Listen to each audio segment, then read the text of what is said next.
Welcome to Week 4, Learning Module 4. In this learning module, you will learn the structure and organization of information and be introduced to the different types of classification systems and call numbers used in an academic library. You will also learn how to differentiate between keywords and subject searching. Information is made available in a library in a variety of formats.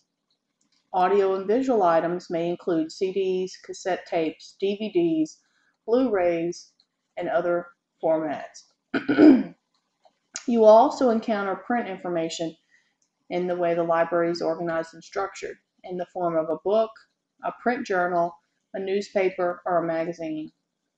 We also have a variety of digital and electronic items such as ebooks and online websites. Libraries provide an organizational structure and access to various types of information. The organizational structure of an academic library is quite different compared to a bookstore or a video store. What is metadata? Metadata is data about data.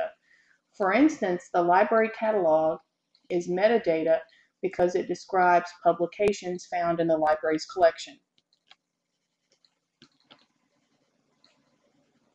Here, the library catalog lets you search for records of each book in the library's collection using fields of metadata within a record. For instance, if you use the pull-down menu by words or phrase, you can select words or phrase, title search, author search, or subject search. Let's define some key terms related to Learning Module 4. Metadata. It's data about data that can be found in the library databases and also the library catalog, predominantly found on the library's website. Field is a single piece of metadata within a record. A record is an entire unit made up of various fields of metadata.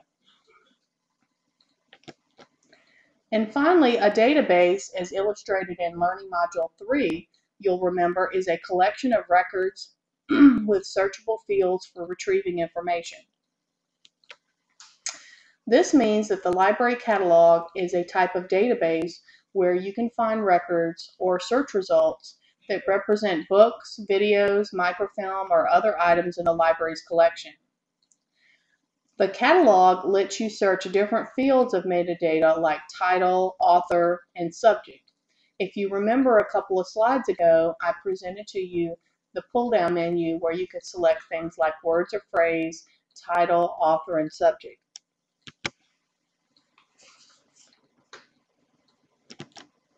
Computers are not smart.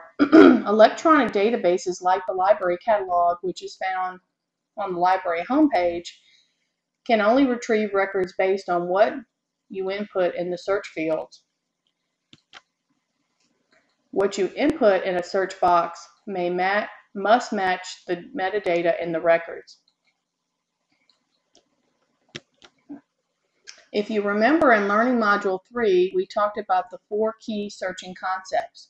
One was Boolean operators by incorporating AND in the search, which allows us to narrow search results, using the operator OR, which allows us to broaden the search and look for like terminology, and NOT, which is predominantly used to exclude words from a search. You'll also remember that we touched upon in Learning Module 3 truncation.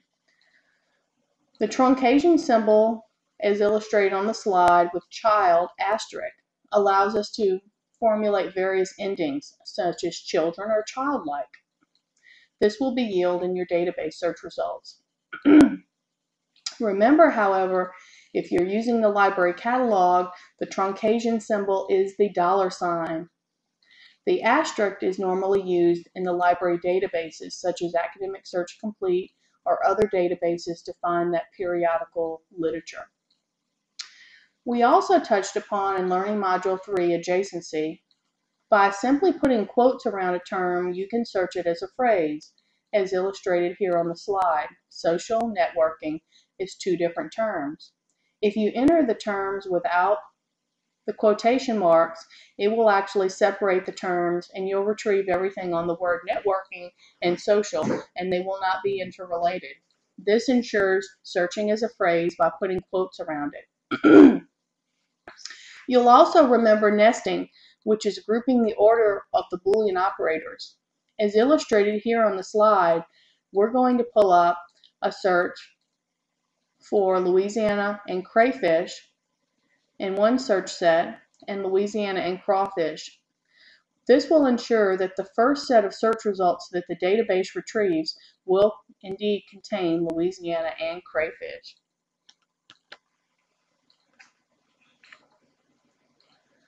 Classification systems are used in the SIMS library and other academic libraries across the country to organize resources in a particular library.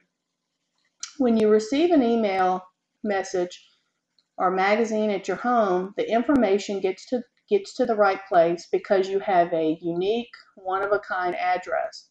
The same principle holds true for library materials.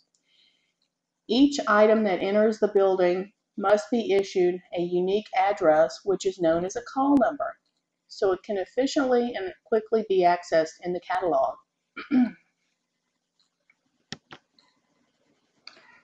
There are three common types of classification systems that Southeastern Library uses to arrange the items on the shelf in the collection.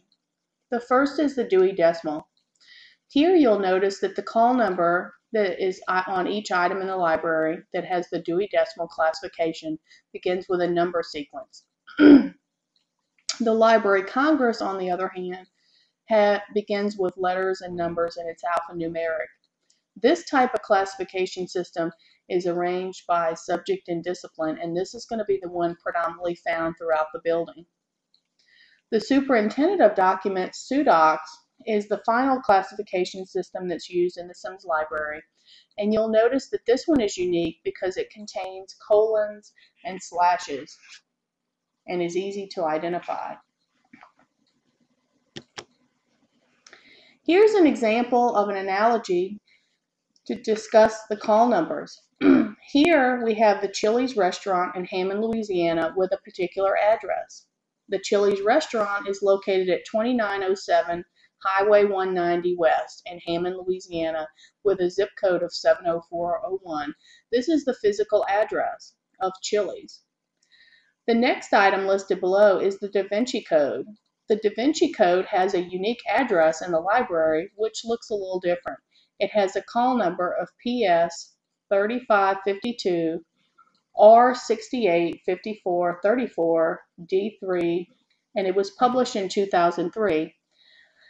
The location, just like Chili's has a physical location, this physical location for the Da Vinci Code is found and resides on the 4th floor in the SIMS library. Can you identify from this screenshot what type of classification is used? This one is you'll notice it begins with numbers. 547.437 is an example of the Dewey Decimal.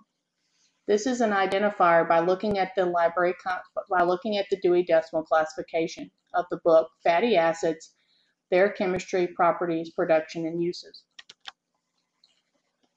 Can you identify the classification found here?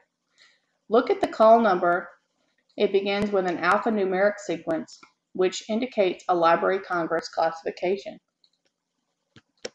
In the third example, you'll notice that the call number illustrated here has colons and slashes, and it mentions that it is a government document. This would be the Superintendent of Documents call number classification system. That is a clue that that is a document that is either produced by a federal or state government agency. These are examples of items that can be found by searching the library catalog on the library's website. Keep in mind, you'll need to be able to identify on future quizzes and final exams the classifications and what they resemble by looking at a screenshot. Now we're going to turn our attention to keyword versus subject searching. In keyword searching, a computer must match your words using specific directions that you provide.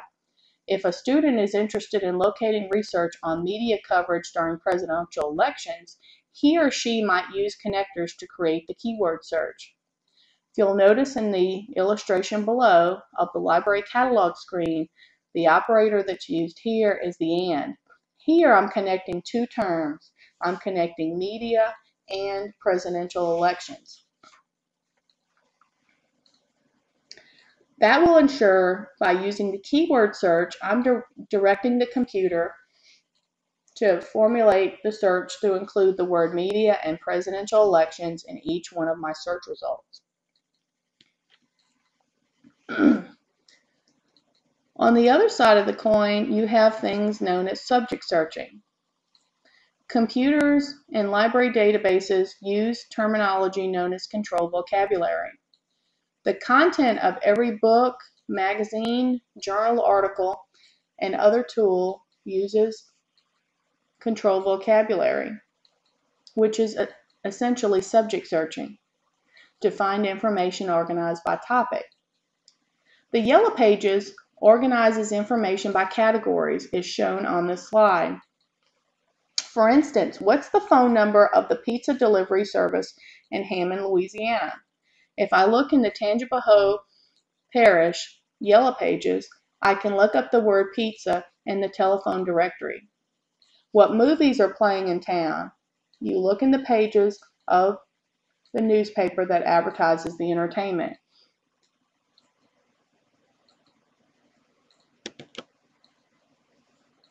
In subject searching, the computer uses the control vocabulary as listed on the previous slide. This can be in the form of subject headings or descriptors or connectors that can be found in a library record. This is used to describe what the article or the book is about in the subject area found on the screen. Here you'll notice that we're pulling up the book, Media, Messages in American Presidential Elections. If I click on the catalog record, it provides the details that are on the right-hand side of the slide, which includes the subject terms. This is the control vocabulary, or in essence, what the book is about. Here, the book is about presidents, United States election, mass media, political aspects, United States. If I click on one of these control vocabulary headings, it's going to rerun the search and the database will retrieve new results.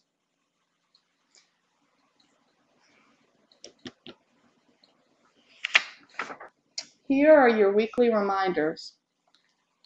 I hope you've enjoyed listening to Learning Module 4. Don't forget to submit Discussion Forum 4 and Assignment Number 4 no later than September 12th by midnight.